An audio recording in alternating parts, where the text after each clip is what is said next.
Hello everyone, DJ Aaron here. I haven't made a video in a while. A proper camcorder video. So anyways, we're gonna get started with this video. Let's see here. I'm gonna do kind of two updates in one. The first update is on this MacBook Pro 2007. This laptop had Mavericks on it. It ran okay, but it didn't. It had a lot of memory leaks, let's just say. Now, I don't even have that because I got another OS on it. And I had to do it via USB. So, let's check out what kind of OS we have on this thing.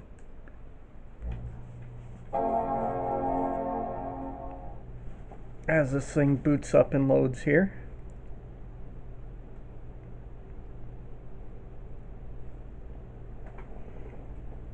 You'll see something spinning here in a minute. Here is, well, we'll see what it is. And no, it's not Mavericks, which is indication by the spinning. Well, Mavericks also had the little spinning circle thing. But we'll see what we have on here. It does take a little bit of time to boot up, but it should boot up just fine. Alright, don't mind the flower picture. I'll change that here very soon.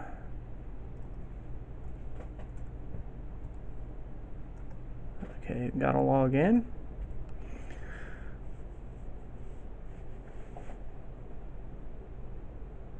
Oh yes, the OS in question is Mountain Lion. I had to go for something that didn't use up a lot of memory, and this was before OS X modernized a lot of things. We can tell we do have the launch pad, and let's take a look at the resources. I have to say that is 10 times better than what it was originally. So, going back to an older operating system does have its perks. And we do have still have the notification center. Notice the difference in the notification center in this version of OS X compared to Mavericks, when Mavericks is just a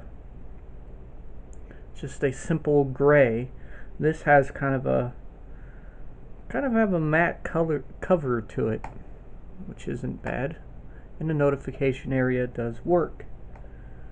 Now, it does work when you have things open. So, I'm gonna see what kind of backgrounds we have here. So we're gonna go into, should I say, the system preferences, or yeah, system preferences. So we're going to see what kind of backgrounds we have on this OS as well. So as you can probably tell, there's different backgrounds for each OS. I'm going to go through each one. This one's kind of pretty. This one's also kind of pretty. Some of these are in Mavericks. I love that fresh window moving. Some of these are in Mavericks. Even this one, which is the beach. We have that one. That's the background I had before. You know, kind of a wintry kind of background. I haven't seen this one before. I also haven't seen this one before. So some of these were probably removed when Mavericks was released. So there is another benefit to having an older OS, you get different backgrounds. I kind of like this overall. Kind of like this better. And yes, we have a translucent menu bar as well. It's using the NVIDIA graphics that comes with this machine. I kind of like this one because it shows the translucency in the menu bar the best. So what we're going to do is we're going to pick a background, a different background than what we would normally. Let's go with something different here. You know what? Since this is Mountain Lion, let's go with the lion theme, or let's go with the lion background. There we go. And of course, you can add your own background if you have pictures and stuff like that. You can add your own background, etc. But that is it on this update of the 2007 MacBook Pro. It is running just fine on Mountain Lion. So if you're having memory leaks and you don't know how to fix them and you're pretty much stumped, roll back to an older OS and it will run very smooth as far as that is. So we're still pretty good on memory. We're only using 1.2 gigabytes, and that is just dedicated to the system as it runs at idle. Nothing too major, nothing to worry about there. It's a lot better than Mavericks. Mavericks would just eat it up right away, right after boot. So it's not bad. Also, another update is the live streaming portion of the setup. I am currently using Windows for everything because, you know, like I said, I haven't perfected the MacBook Pro yet. Anyways, I have a second monitor, and that also works. I am going to plug it in.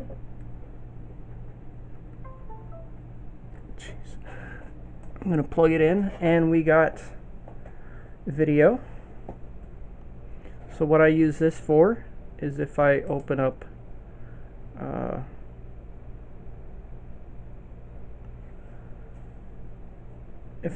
Mix Vibes, and it's called Cross DJ, by the way. If I open up Mix Vibes will come up on the other monitor.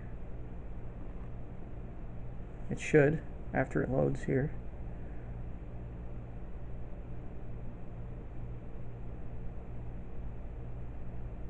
There it goes.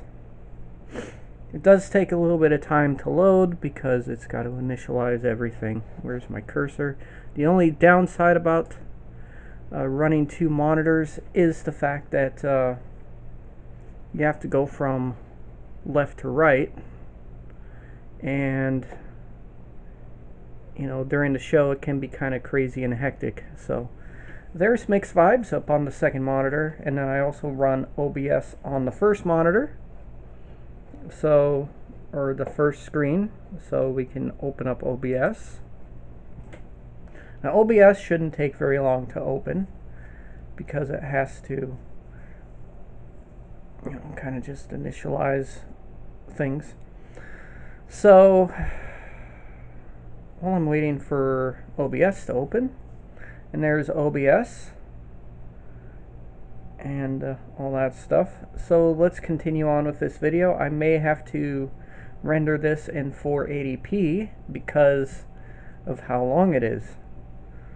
So let's continue on with the video.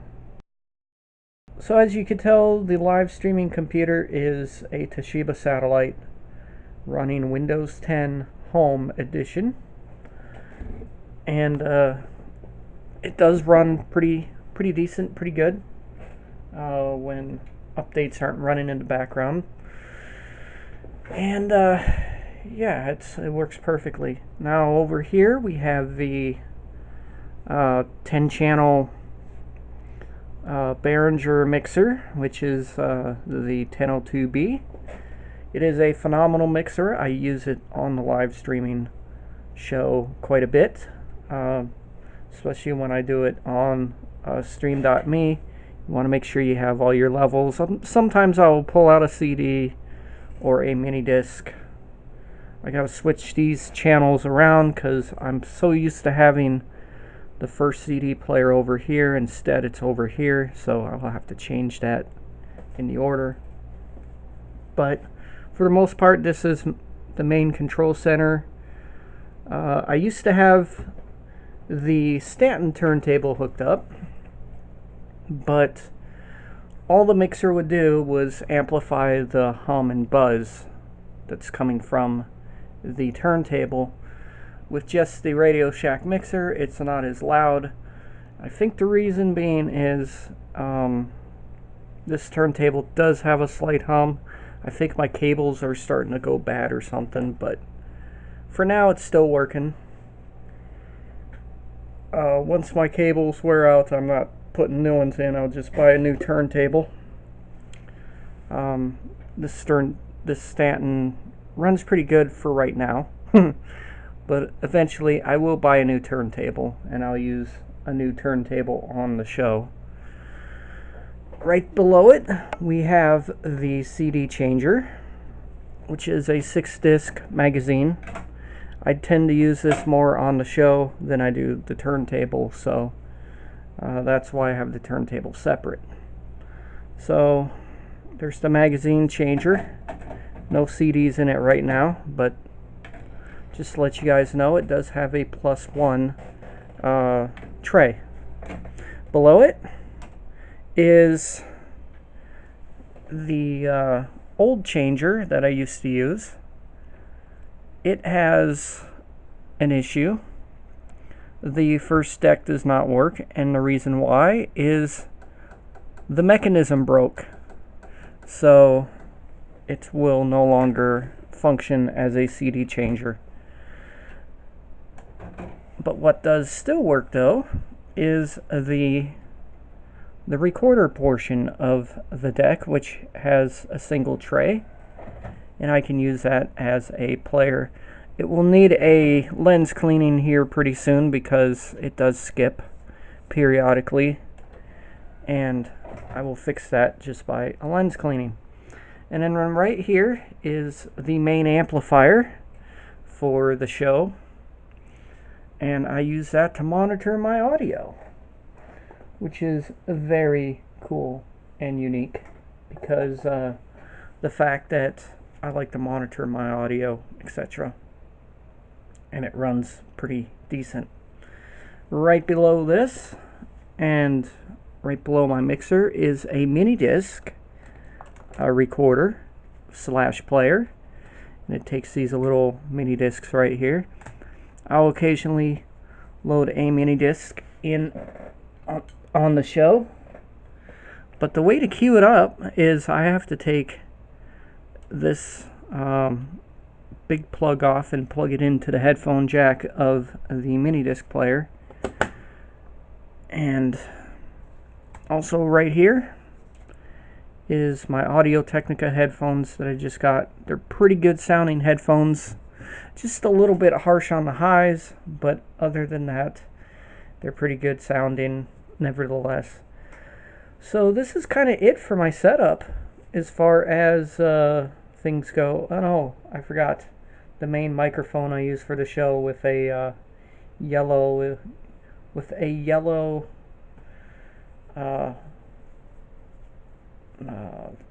fuck, brain fart, but anyways with a yellow microphone windscreen. There we go. Anyways, the external hard drive just kicked itself on.